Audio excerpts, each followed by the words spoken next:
Good morning, Sir Jumar.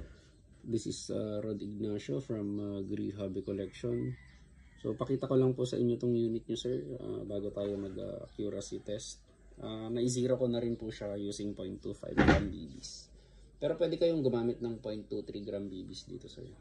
Basta wag lang pong long range. Pag mga 10 meters, 15 meters, ganun, pwede po 0.23. Below. 10 meters below 0.23. Pag more than 15 meters above 15 meters pala, sorry. Gamitan nyo pa rin po ng 0.25. Then, pakita ko lang po, ituro ko lang po sa inyo kung saan ako naglalagay ng thread lock. So, saan ako naglalagay ng thread lock, sir? Dito sa grip screw. Hindi na po kasali ito kasi hindi naman po yan, wala namang contact yan, sa plastic lang po yan. And then pagtatanggalin nyo sa series, i-push nyo lang po dito. Yan. Then lagi nyo pong i-hammer down kapag may ginagawa kayo. And then dito po ako naglagay ng thread lock sa may screw ng hammer pad sa blowback housing. Then kapag tatanggalin niyo ito, sir, since naka 4.3 guide plug kayo, is i-push niyo po ng screw dito. So pag lumabas na yan, hilain niyo and then itaas niyo lang po. Yan, ganun lang po ang pagtanggal. And then dito po ako naglalagay ng thread lock. So ilalagay ko na po yung thread lock nito. Maglalagay na po ako ng thread lock dito sa blowback chamber, sa chamber. Sorry. So pag naglalagay po ako ng thread lock yan sa chamber, pag nakuha ko na po yung gusto kong setup, ang ginagawa ko is ang hirap natin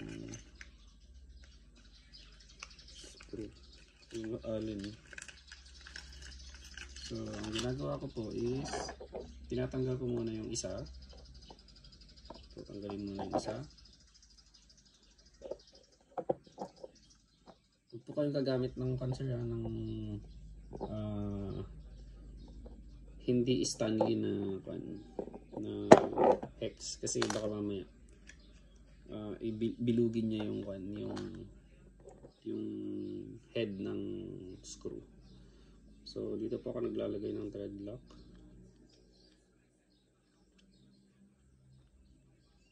Konti lang, sir, kasi i-hold lang naman yan. Mamaya, sir, gagawa po ako ng video ng accuracy test ng unit nyo. Okay naman na po yung patama niya. So, ayan. Tamang torque lang po yun.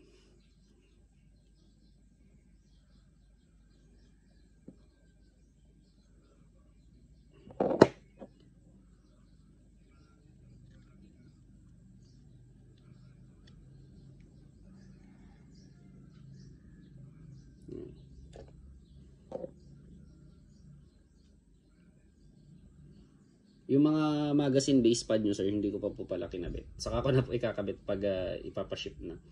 Baka kasi magasgas ko. Siyempre, gusto ko naman po brand new na mapunta sa inyo.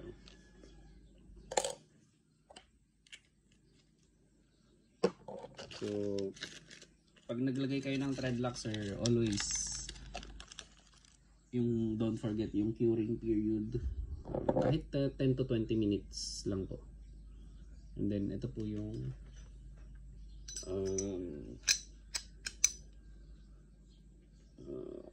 outer barrel nyo. Huwag po kayo nalala dyan.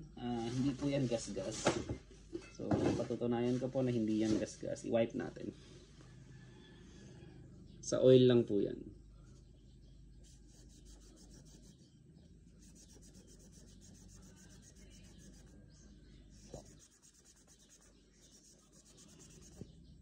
Yan. So,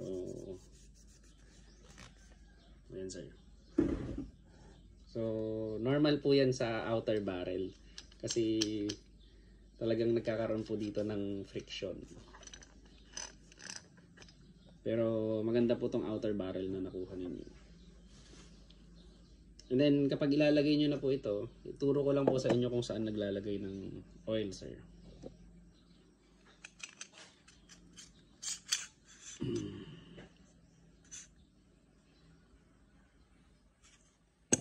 So i-wipe natin ito. Medyo sumasama yung oil.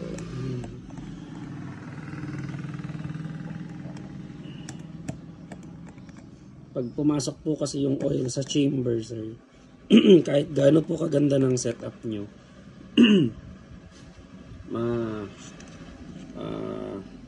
imimess niya po yung accuracy talaga ng unit. So ito, yan, compress nyo po muna and then sa kanya po ilagay.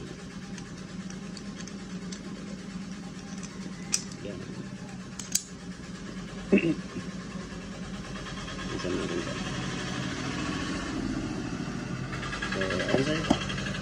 Pag maglalagay kayo ng oil, sir, is katulad nga po ng sabi ko, isang patak dito and then dito. Naglagay na po ako dito kaya hindi ko na po lalagyan. And then isang patak po dito.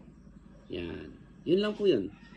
Tapos dito naman po sa frame is dito sa side na to. Dito. Dito sa likod. Tsaka dito. So, ayan po siya. Then ilalagay nyo na po yung slide. Yan.